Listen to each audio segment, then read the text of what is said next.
हुड्डा आता है इस इलाके में, आप मिलते हैं, आप उससे पूछो कि तू 2 बार चीफ मिनिस्टर रहा, राज्यसभा का वोट डालने का समय आया, तू बैलेट पेपर खाली कैसे छोड़ के आया?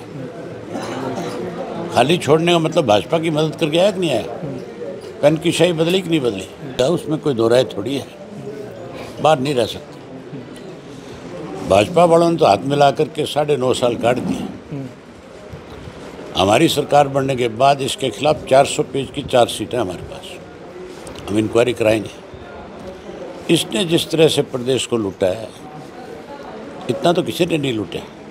72,000 एकड़ जमीन किसान की जो NCR की है, इसने 4 और 6 के नोटिस दे करके किसान को सस्ते में बेचने पर मजबूर किया। बिल्डरों से हाथ मिला करके पार्टनरशिप करके पैसा खाया। हिसाब तो हम मांगेंगे, हिसाब मांगेंगे नहीं करेंगे हम इनका। हम मांगने वाले नहीं, हम तो करने वाले हैं। मौका आया जरूर करेंगे। नमस्कार, आप देख रहे हैं हरियाणा स्पेस। मैं अनिल खत्री। इस समय बड़ौदा हल्के के बड़ौदा गड्डी गाँव में मौजूद हैं, जहां पर देवेंद्र मोर सरपंच के घर पर हरियाणा की जनता की जो आवाज़ विधानसभा में दबंगाई के साथ उठाते हैं, भैसिंह चौटाला पहुंचे थे और हमारे साथ मौजूद भी हैं। चौटाला साहब, आप पूरे हरियाणा में जा रहे हो, लोकसभा के ऊपर जाकर जो है कार्यकर्ताओं की जो मीटिंग ले रहे हो, और विधानसभा चुनाव बहुत नज़दीक हैं। किस तरह की जो आपकी ये रिस्पॉन्स मिल रहा है और हरियाणा क्या माहौल है? हरियाणा में बड़ा बदलाव आएगा। आप जिस जगह पे बैठे हो, मैं बाई इलेक्शन में भी इन गांव में आया था, उस वक़्त में आज में बहुत बड़ा बदलाव है। लोकसभा के चुनाव में लोगों की सोच अलग थी, उस वक़्त बीजेपी को हराना था।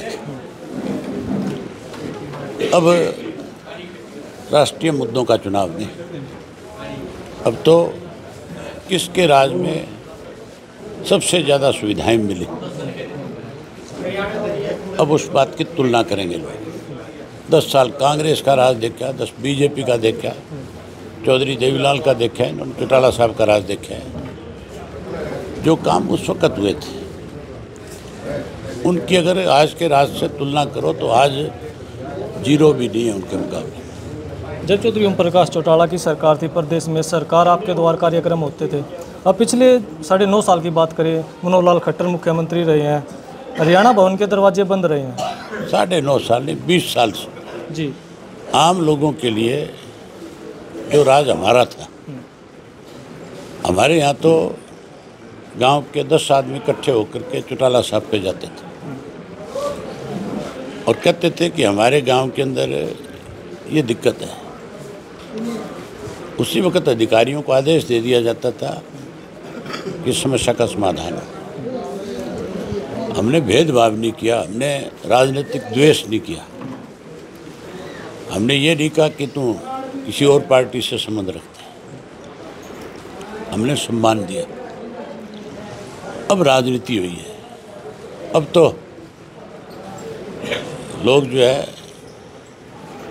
यहाँ तक भी राजनीतिक लोग पता करते हैं कि आदमी जिस काम के लिए है, इसका संबंध किसके साथ है, किस पार्टी से जुड़ा हुआ है।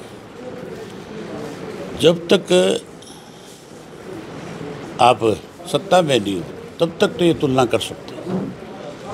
मुख्यमंत्री बनने के बाद मुख्यमंत्री की जिम्मेवारी है प्रदेश की, प्रदेश के लोगों की समस्या की, प्रदेश के गांव और शहर के विकास की। यहाँ भेदभाव है, इसीलिए अब लोग तुलना करेंगे। और इस चुनाव का नतीजा आप देखना,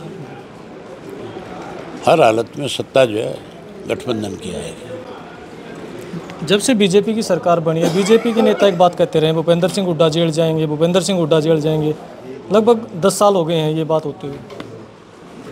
तो जाएगा, उसमें कोई दो राय थोड़ी है, बाहर नहीं रह सकते। भाजपा वालों ने तो हाथ मिला करके 9.5 साल काट दिए। हमारी सरकार बनने के बाद इसके खिलाफ 400 पेज की चार्जशीट है हमारे पास, हम इंक्वायरी कराएंगे। इसने जिस तरह से प्रदेश को लूटा है, इतना तो किसी ने नहीं लूटा। 72,000 एकड़ जमीन किसान की जो NCR की है, इसने 4 और 6 के नोटिस दे करके किसान को सस्ते में बेचने पर मजबूर किया। बिल्डरों से हाथ मिला करके पार्टनरशिप करके पैसा खाया। ये जो ईडी की रेड हो रही है, जो ईडी एमएलए को पकड़ रही है, जो इसके नज़दीक की है, वो सारे उसी मामले में जुड़े हुए, जिन्होंने अब ईडी ने पूरे प्रदेश में नहीं, पूरे देश के अंदर जहाँ जहाँ 4 और 6 के नोटिस वापस हुए, वहाँ सब जगह इंक्वायरी कर रही है। पहले नोटिस दिया जाता है सरकार की तरफ से कि हमें ज़मीन चाहिए, और जब सस्ते रेट में खरीदती है सरकार तो बिल्डर जा कर के बात करते हैं, और वो बिल्डर फिर सरकार में बैठे लोगों को कहते हैं कि ये ज़मीन हमने ले ली, आपका हिस्सा रख देंगे, आप इसको छोड़ दो। वही सरकार 10 दिन बाद फैसला देती है कैबिनेट की बैठक बुला करके तो बीजेपी कि हमने इस ज़मीन को रिलीज करना है। क्यों नहीं डालना चाहते सर अंदर? बीजेपी वाले क्यों टाइम हाथ में ला रखा था जी?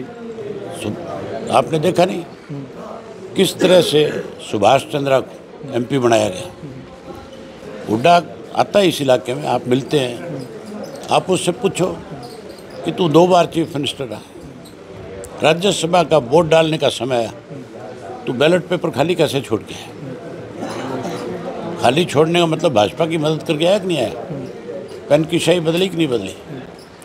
दीपेंद्र जब चुनाव लड़ रहा था, बीजेपी को तो एक एमएलए की ज़रूरत थी, कांग्रेस के 7 कांग्रेस में इसके खिलाफ थे, कैंडिडेट खड़ा क्यों नहीं किया? अब जब बीजेपी के पास पूरे एमएलए नहीं थे तो फिर खड़ा किया कि नहीं किया उसको? कार्तिक शर्मा को उसको समर्थन दिया कि नहीं दिया? तब क्यों नहीं दिया? अब समर्थन दे करके खड़ा किया, और 2 कांग्रेस के एमएलए जो है भाजपा को वोट डाल के गए। हुड्डा बताए कौन थे वो? दीपेंद्र हुड्डा को मुख्यमंत्री बनाने के लिए एक यात्रा निकाली जा रही है, हरियाणा मांगे हिसाब। हिसाब तो हम मांगेंगे, हिसाब